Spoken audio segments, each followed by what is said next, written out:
In this video, I'd like to explain to you the relevance of Big 5 personality traits for innovative entrepreneurship. Big 5, the domain dimensions, which is this video focuses mainly on the Big 5 main dimensions, which are called the domains. It's emotional stability, being stress resistant, but however also sensitive for signals from the outside world. Extraversion is the assertive entrepreneur full of self-initiative. Then openness for new experiences is intellectual curiosity, being open for change and new visions. Then agreeableness. High means you're very empathetic but less authentic. Low means you're very authentic, a bit rebellious but less empathetic.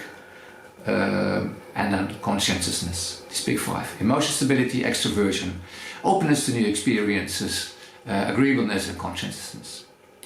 Well, why these personality traits, we also call them competencies or entrepreneurial key qualities, so important?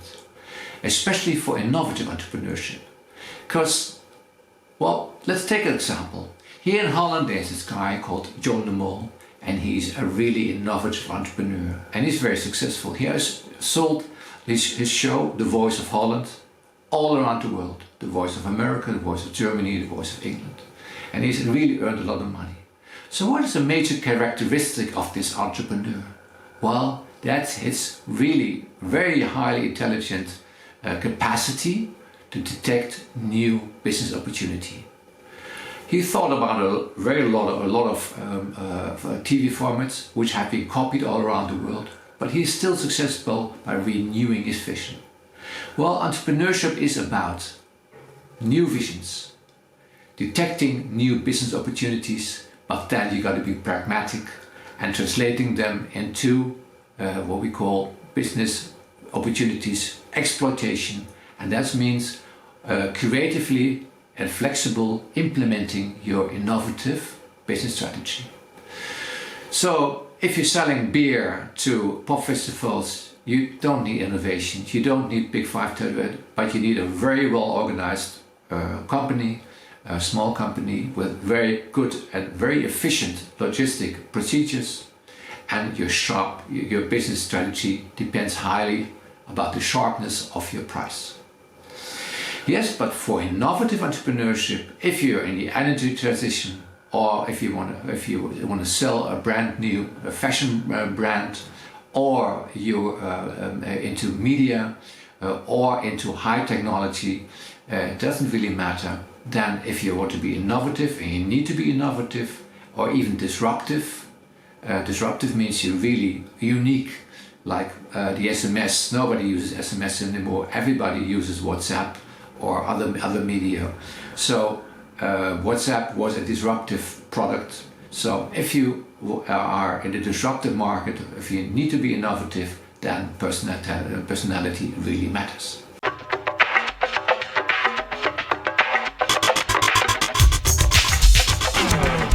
Okay, the Big 5. 5 dimensions, 5 major dimensions.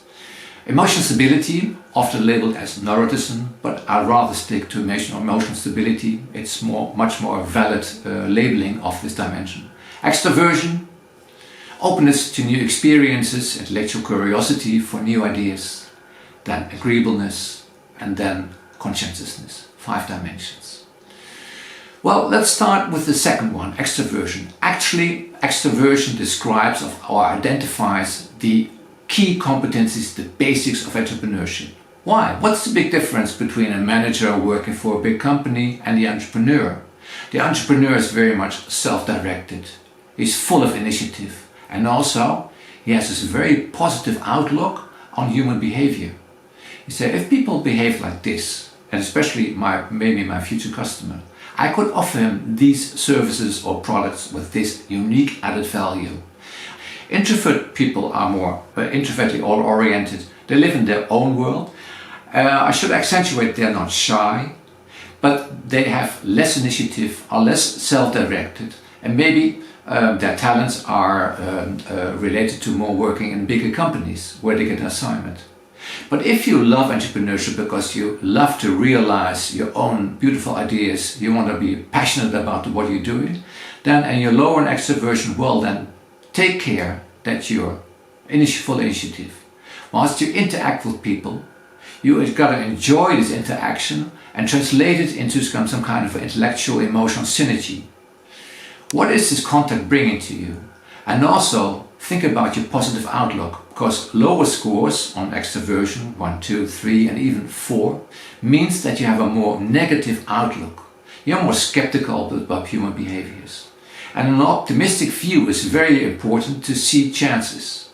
Like for instance, if Jeff Bezos and Amazon would say, people are lazy, they just use the computer because they don't want to go to a shop. Well, he had this vision, people are very, very curious. They love consumer behaviors. They like to compare things online. They like to analyze the market, the products online. So they're curious, and the internet brings a huge wisdom, a huge treasure of ideas and possibilities which they can be analyzed. Well, and embedded in this dimension extraversion, which are the basics of entrepreneurship, there's this dimension measuring risk-taking, and risk-taking is a highly important feature for entrepreneurship. It gives you insight into strengths and weaknesses. Well, to make it very pragmatic, the dimension is called excitement seeking, being adventurous, and if you have low scores, let's say 1, 2 and 3 and even 4 in an entrepreneurial context, well, that's considered to be quite low, which means you're quite risk aversive, which is really a serious problem. So it can open your eyes to be more adventurous, seek far more adventurous experiments with your business ideas, testing thinking and seeking the social adventure get in contact with the outside world and take more risks. However, on the other side, 8 and 9 is just as dangerous. Although risk-taking is seen as the holy grail of entrepreneurship, recent research points out that this can be quite a problem. You're taking far too excessive risks. Your sensitivity to risk-taking and the dangers of risk-taking are quite limited. So your sensor is limited, which means you do a lot of things you might regret afterwards, because these regrets could lead to losses you can't afford. If you're interested, go on the internet and seek for the affordable loss principle, which could be quite important for implementing your business strategies and also designing your business strategy and developing your ideas. Okay? That's extraversion. It's sociability, especially being self-directed. It's also being assertive, because you gotta, as an entrepreneur, you gotta be assertive and a negotiator. You're having this sociability, this kind of a synergy while you're interacting with others, which gives you a rich emotion to enrich your vision as an entrepreneur, and especially to have a positive outlook. But these are just the basics. That's where things start. So reflect on your scores, and this is just a major orientation. I would really advise you, look also in the sub-dimensions. Yeah? Because often there's quite some individual variation, but that's the mainstream. Extraversion is the basics of entrepreneurship. Then going back to the example like Jeff Bezos, this guy John de Mol, they're really motivated to develop a new vision. We call it intellectual curiosity for new ideas, for change, for doing new things, having new experiences, and that's labeled in Big Five terms openness. Openness to new experiences, openness to change, openness to creativity, and of course you need this creativity to detect opportunities, business opportunities. Yeah? So for the opportunity detection, which is the start of entrepreneurship and being innovative, openness should be high. It measures your creativity, it measures your visions, it measures your openness to new ideas. And also entrepreneurship is a very circular, iterative, trial and error kind of process. So openness for change is quite important. So if you're moderate, well, improve yourself, stimulate yourself. What is my vision? What is so special about my ideas? Develop a multiple scenario of ideas. Be creative. That's openness. Yes? And now I will come to agreeableness, which is a quite complex one. If you're high, well, then the advantage of high scores in agreeableness that you have a huge empathy for consumer behaviors. You can detect what do they want. But the huge disadvantage, I will try to say it again, of agreeableness is that if you're high, you lack an entrepreneurial authenticity. Having these wild ideas, disruptive ideas, which are really highly competitive ideas because they have this unique disruptive value. Like nobody uses SMS service anymore, everybody uses WhatsApp. So WhatsApp has disruptive qualities. Well, so high scores are high empathy, open for feedback, but has the disadvantage that you lack the authenticity. And if you're low on agreeableness, well, your dares are really authentic, they're disruptive, they're wild, they're out of the box. But take care of your empathy, because you want to sell products or services to other people.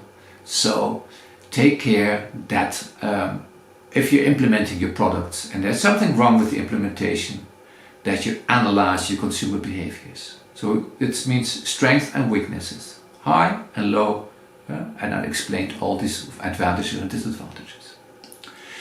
Well, the last one is called conscientiousness before we go to emotional stability, because that's also a complex one. Conscientiousness are actually managerial skills, organizing skills. Well, there's a major one, you got to be goal directed. In English it's labeled sense of mastery, but it's actually, well, you must be goal directed. It's the major issue of conscientiousness, which is very important. Why? Of course, I told you that entrepreneurship is the balance between opportunity recognition, then translating it into action, which means translating it into a specific strategy which you should implement. Well, if you're goal-directed, if you're high on goal-directedness, so high of sense of mastery, and you're also open-minded, well, then that's really a beautiful combination. A lot of entrepreneurs, they are either very goal-directed, but score lesser on openness, and then they should work on openness, really stimulate themselves to be creative, to be open-minded, use brainstorm sessions, talk to people, demand that their business models which they're developing should be criticized, but you should, and then translate it into action, and vice versa. Yes? Okay, and then there's the last one, which we call emotional stability.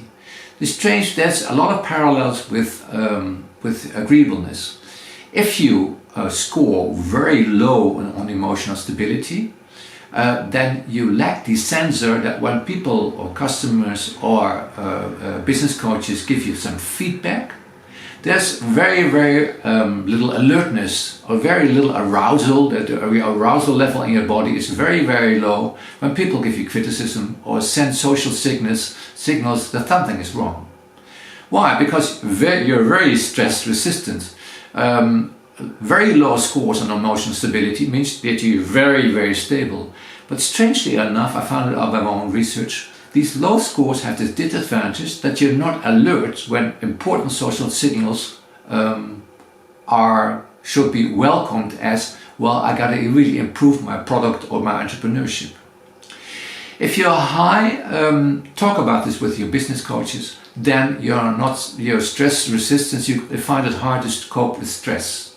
Well, think about it, and especially seek social support. Talk to people when you're stressed, because very high levels, we talk about 7, 8 and 9, are dysfunctional, especially also for finding creative solutions when your implementation process is blocked.